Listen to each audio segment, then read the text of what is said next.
নমস্কার বন্ধুরা, বন্দনা রান্নাঘরে আপনাদেরকে স্বাগত জানাই। আজ আমি আপনাদের সাথে টুটি ফ্রুটি তৈরির রেসিপি শেয়ার করছি। ফ্রুট কেক তৈরি করার মেন উপকরণ হচ্ছে টুটি ফ্রুটি। তবে এই টুটি ফ্রুটি দোকানে অনেক দামে বিক্রি হয়, আর এই টুটি ফ্রুটি কিন্তু সব জায়গায় কিনতেও পাওয়া যায় না। তাই কম খরচে বাড়িতে কিভাবে টুটি ফ্রুটি তৈরি করবেন সেই রেসিপিটাই আজ আমি আপনাদের সাথে শেয়ার করেছি। আমি আগে অনেক রকমের কেক তৈরির রেসিপি আমার চ্যানেলে শেয়ার করেছি, আর তাতে আমি টুটি ফ্রুটি ব্যবহার করেছি। তো অনেক দর্শক বন্ধুই আমাকে কমেন্ট করে জিজ্ঞাসা করতেন যে বাড়িতে কিভাবে টুটি ফ্রুটি তৈরি করা যাবে। আপনারা পুরো ভিডিওটা দেখতে থাকুন, আশা করছি আপনাদের সকলের রেসিপিটা খুবই ভালো লাগবে। আর আপনারা যদি আমার চ্যানেলে নতুন এসে থাকেন তাহলে আমার চ্যানেলটা সাবস্ক্রাইব করার জন্য অনুরোধ রইল। দেখুন বন্ধুরা, টুটি ফ্রুটি তৈরি করার জন্য আমি এখানে নিয়েছি কাঁচা পেঁপে। পেঁপেটার ওজনের মাপ হচ্ছে 500 গ্রাম। এবার পেঁপেটাকে আমি মাঝখান থেকে কেটে দুটো ভাগে ভাগ করে নিলাম। এবার এই পেঁপের গায়ে যে খোসাটা রয়েছে এই খোসাটাকে ছাড়িয়ে নিতে হবে, আর খোসাটাকে ভালো করে পরিষ্কার করে ছাড়াতে হবে। একটুও খোসা থাকলে কিন্তু হবে না, এটা আপনারা খেয়াল রাখবেন। তো পেঁপের খোসাটা আমি ছাড়িয়ে নিয়েছি। এবার পেঁপেটাকে আমি কেটে নিচ্ছি। আর এই পেঁপের মধ্যে যে আঁশের অংশটা রয়েছে এই আঁশের অংশটাকে পুরোটাই কেটে বাদ দিয়ে দিতে হবে, আর একদমই পরিষ্কার করে নিতে হবে। এবার এই পেঁপেটাকে আমি ছোট ছোট আর চৌকো পিস করে কেটে নেব। এখানে পিসটা খুব বেশি বড় করবেন না, একটু ছোট করেই কাটতে হবে। দেখুন আমি কিভাবে কেটেছি। এইভাবে কাটলেই তবেই কিন্তু টুটি ফুটিগুলো একদম দোকানের মতো তৈরি হবে। তো ঠিক একই রকমভাবে আমি সব পেঁপেটাকে কেটে নিই, তারপর আপনাদেরকে আমি দেখাচ্ছি। আমি এইখানে সব পেঁপেটাকে কেটে নিয়েছি আর জল দিয়ে পরিষ্কার করে ধুয়ে নিয়েছি। এরপর গ্যাসের মধ্যে কড়াইতে জল গরম হতে বসিয়ে দিয়েছিলাম। জলটা এখন ফুটে উঠতে শুরু করে দিয়েছে।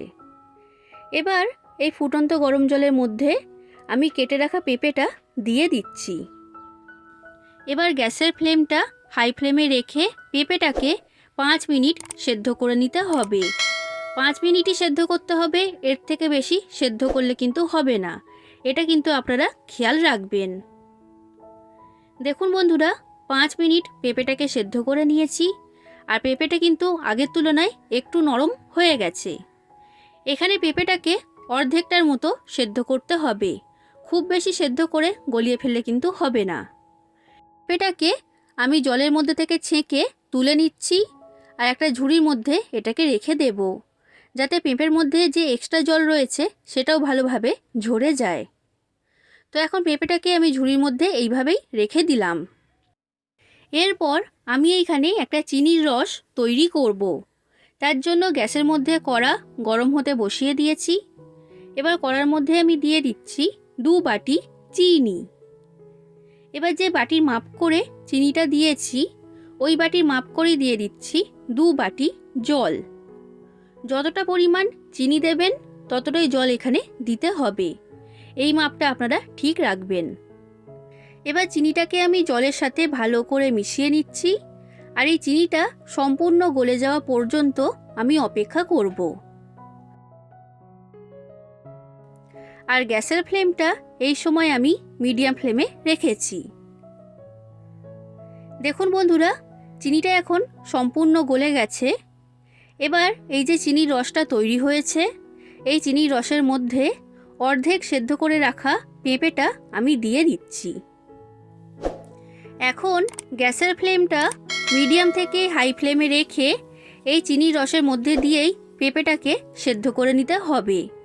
পেঁপেটা আমি আগেই অর্ধেকটা সেদ্ধ করে নিয়েছিলাম, আর বাকি যে পরিমাণ শক্ত রয়েছে সেটাই চিনির রসের মধ্যে দিয়ে ফুটিয়ে নিলেই এটা সেদ্ধ হয়ে যাবে। আর বন্ধুরা, এখানেও কিন্তু একটা জিনিস খেয়াল রাখবেন, এই পেঁপেটা যেন খুব বেশি সেদ্ধ হয়ে গলে না যায়।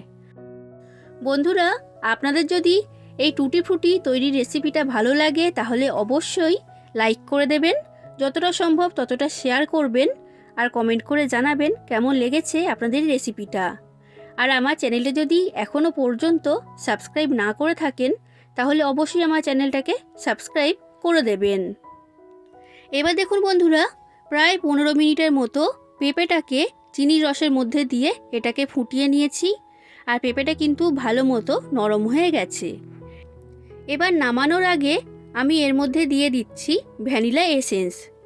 ছোটো চামচের 1 চামচের মতো ভ্যানিলা এসেন্স এখানে দিয়েছি। দোকানে টুটি ফুটিতে ভ্যানিলা এসেন্স ব্যবহার করা হয়, তবে আপনাদের কাছে যদি ভ্যানিলা এসেন্স না থাকে তখন এটা ছাড়াই আপনারা তৈরি করে নেবেন। এবার গ্যাসের ফ্লেমটা আমি বন্ধ করে দিলাম। এটা আমার তৈরি হয়ে গেছে। এবার এটা ঠান্ডা হওয়ার জন্য 5 মিনিটের জন্য এটাকে আমি রেখে দিচ্ছি। দেখুন বন্ধুরা, আগের তুলনায় এটা এখন ঠান্ডা হয়ে গেছে। আর প্রায় 5 মিনিটের মতো এটাকে রেখে দিয়েছিলাম। এটা এখন হালকা গরম রয়েছে। এবার এই পেঁপেটাকে আমি বাটির মধ্যে তুলে নিচ্ছি। তো আমি এইখানে 4টে রঙের টুটি ফুটি তৈরি করব, তো সেই কারণে 4টে বাটির মধ্যেই এটাকে আমি সমানভাবে ভাগ করে নিচ্ছি। আর এই পেঁপেগুলো বাটিতে তোলার সময় সামান্য একটু রস দিয়ে দেবেন, কারণ রস দেওয়ার ফলে এই পেঁপের মধ্যে রঙটা খুব ভালোভাবে ঢুকে যাবে। এবার এই 4টে বাটির মধ্যে 4 রকমের ফুড কালার দিয়ে দিচ্ছি। এখানে অরেঞ্জ, ইয়েলো, গ্রিন আর পিঙ্ক কালারের টুটি ফ্রুটি আমি তৈরি করছি। আর এই ফুড কালার দোকানে কিনতে পাওয়া যায়, সেখান থেকেও আপনারা কিনে নিতে পারেন। আর এছাড়াও এই প্রোডাক্টের লিঙ্কগুলো আমি আমার ডেসক্রিপশন বক্সে দিয়ে রাখবো, আপনারা চাইলে সেখান থেকে গিয়েও এগুলো কিনে নিতে পারবেন। এখন এই টুটি ফুটিটাকে এইভাবেই আমি রেখে দেব 12 থেকে 14 ঘন্টার জন্য। এই সময়ের মধ্যেই চিনি রসটা টেনে যাবে আর এই ফুড কালারটা বা রঙটা পেঁপের মধ্যে ভালোভাবে ঢুকে যাবে। দেখুন বন্ধুরা, প্রায় 14 ঘন্টার মতো এটাকে আমি এইভাবেই রেখে দিয়েছিলাম। এই টুটি ফুটির গায়ে যে সামান্য পরিমাণ চিনি রসটা লেগে রয়েছে, এটা এই কাগজের সাহায্যে আমি মুছে নিচ্ছি। এই চিনি রসটা কাগজ টেনে নেবে, তার ফলে টুটি ফুটিটা একদমই শুকনো ঝরঝরে তৈরি হবে। তো ঠিক একই রকমভাবে সব টুটি ফুটির গা থেকে আমি চিনি রসটাকে এইভাবেই মুছে নেব।